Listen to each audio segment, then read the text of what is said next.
Hello, this is part 2 of a video where I'm showing you how to make your own one-of-a-kind botanical collection in the tradition of scientists and naturalists by using real plant material to print on the pages using jelly plate printing. I'll link the first video above.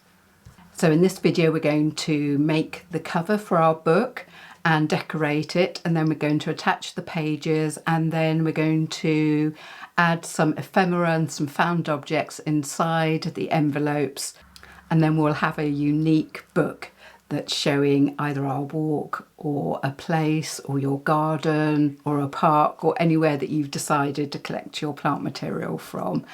And there's a link below where you can get a completely free worksheet that accompanies this project. And let's get on and I'll show you how to make the cover. For the cover, you'll need good quality cartridge paper of at least 200 grams per square metre weight. Out of this we'll make the front and back covers and the folds to form the spine of the book that we'll attach the envelopes to. The dimensions are slightly bigger than the envelopes we used. Here is a photo of the exact measurement, so you can pause and take a screenshot or simply download the free accompanying worksheet, which is linked below. Because I needed to make a lot of these covers, I made a template so I could quickly mark the intervals for the folds. I like to score the lines, which makes it easier to fold them after we've printed them. If we fold them before printing, it makes it harder to get an even print, as I found the first time I made this model. I'm using an awl, but a knitting needle or any blunt point will do the job. Some packaging and other papers that, as you can see, I've used before for printing with. I have some fine corrugated cardboard from a box, this fun wavy lined packaging, and some pieces of, I think it's Indian wrapping paper with embroidered thread or metal that I've had in my stash for many years. I laid down a bit of paint because I didn't want to print straight onto the stark white page.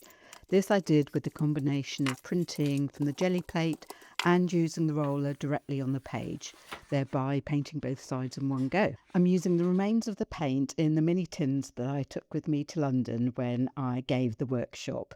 And I'll add a video if you want to see how I packed in everything for the day. It's quite a satisfying watch, I think. If you keep to a limited palette, you can get a more cohesive look if that's what you want to achieve, but of course just use as many colours as you'd like. For this book cover I used Amsterdam acrylic paint in quinacridone rose, reflex orange and Naples yellow red, which is the creamy one despite the name. I'm using a small amount of paint to create a translucent, slightly broken up effect. Press your chosen mark making paper onto the plate and apply pressure to make the pattern. The wavy lines are quite shallow, so not all of them have left an impression, but I don't mind this. Wait for the paint to dry, which is very quick with such a small amount. I then roll the contrast colour thinly over the plate, put the cover over it and apply pressure with the roller. Wait for a couple of minutes to make sure the paint has dried. If you use thicker paint, this stage will take longer. Carefully peel the cover off, and I really like how this is looking.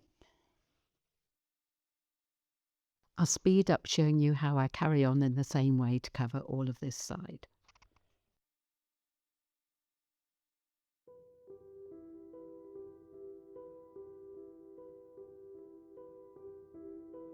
You can see that I sometimes roll directly onto the page for a different kind of an effect. Remember that the middle section is going to be pleated in these folds, so you're not going to see as much detail here.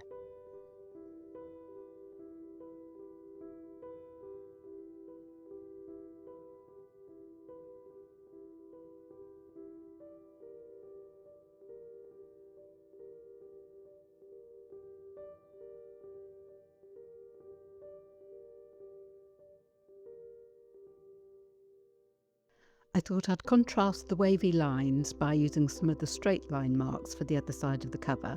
Sometimes I use the paints the other way round, using the paler one for the first layer and the pink and orange for the pull layer.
If you want to quicken up the time it takes to dry, you can always use a hairdryer on a cool setting.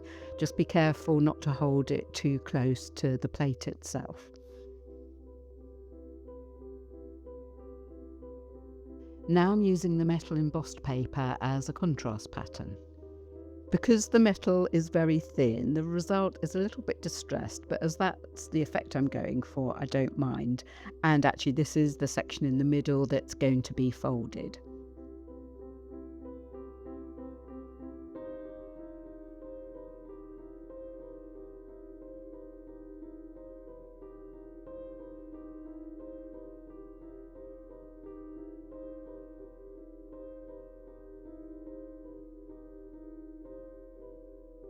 Once I'm sure all the paint is dry on both sides, it's time to add the botanical interest. In the finished book I've shown throughout these videos, I use the same leaves that were used on the envelopes to go inside. But for this version, I wanted to use ferns, which are one of my favourite plants, if not the favourite, to print with because they have such a beautiful lacy outline.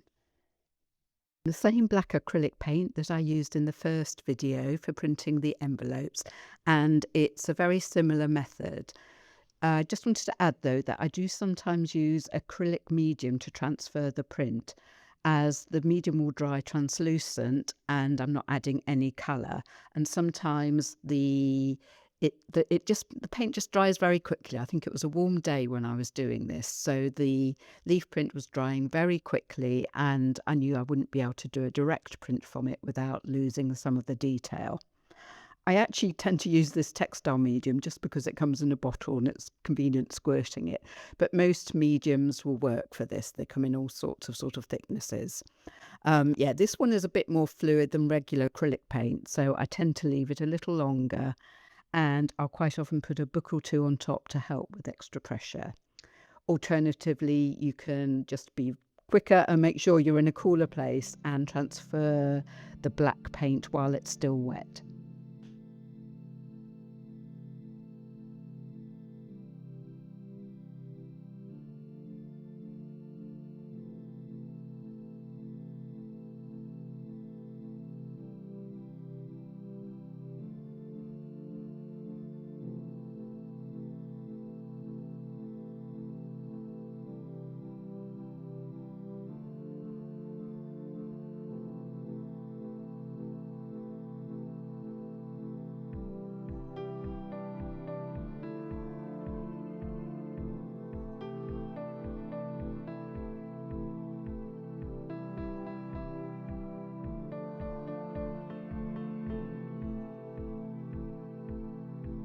Sometimes, if I'm not totally pleased with how the leaf is looking on the plate, I'll decide not to use it for the book cover because it's just not defined enough.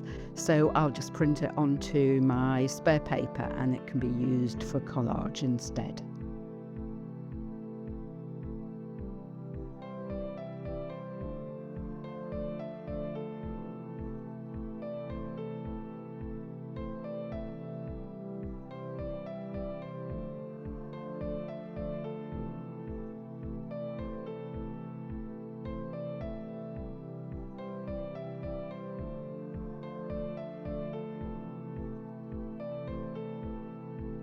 So now you should have a lovely colourful botanical cover. And now it's time to fold it to make it look more like a book cover. It's very easy to fold these pages because we did that scoring first.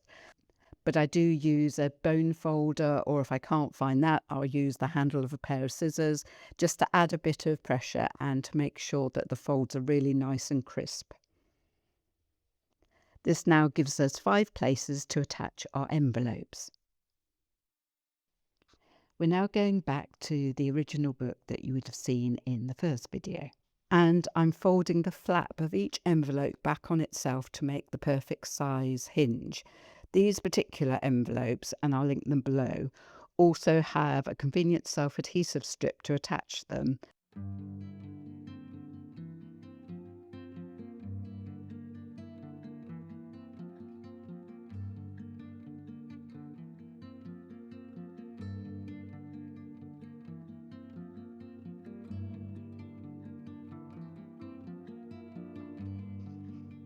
You can see that they fit perfectly into the 2 centimetre folds that we've made. So just make sure you get it in the right valley. I would do a sort of trial run first before you stick them to make sure you're getting them in exactly the right place. Otherwise you'll end up with the last one sticking and sort of extending beyond the cover. So take a bit of time to do this and to make it as accurate as possible.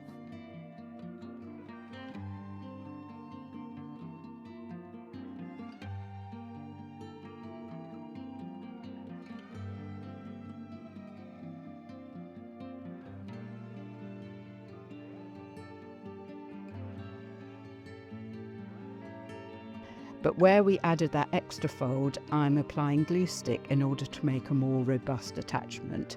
You obviously could do this before you added them into the book. It doesn't really matter what order you do this.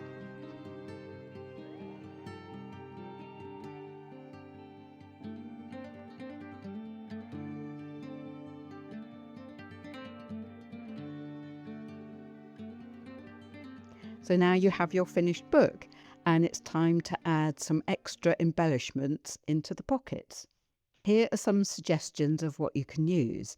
You can simply use the dried versions of the leaves or the plants that you used originally and put those inside. As long as you're careful with them, they can be a little bit delicate. And then I make these foiled and tinted leaves in quite a simple process, and I'll link a video where you can find out how to do it.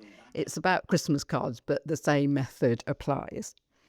You can also put leaves sandwiched between tissue paper, glued onto card and cut out, and printed onto fabric. And then you can add notes. They could be more sort of talking about where you found the plants or the leaves, the place, the weather, how you were feeling at the time, more of a sort of journal form. Or you could do something similar to what I've done here, which is just make a list of all the names, because I love both the scientific names and the local names, and put that inside your envelope as well. But I'm sure you'll come up with some really good ideas of your own too. In fact, I'd love it if you put down in the comments what other ideas you have for things we can add to the book. So I hope now you've got a good idea of how to make your one-of-a-kind book that's going to be completely personal to you. And I just think it's just wonderful to look back and see how people have described and collected and named things. It tells us so much about who we are as people and how we just have this urge to collect beautiful and wonderful things and know more about them. And just to say that I am doing another workshop with the Linnean Society in the summer, and I'm going to do a similar theme, and I'm doing a similar technique but with more summer plants. So I might just do a short video about that. So do please subscribe. And I have quite a lot of other videos on this sort of subject. So look out for the playlist at the end, and I'll also link the Gelli Arts YouTube channel where you'll find loads of wonderful techniques by lots of different artists on how to use this very simple printing device to create all sorts of interesting art. So thanks for watching, and hope to see you again.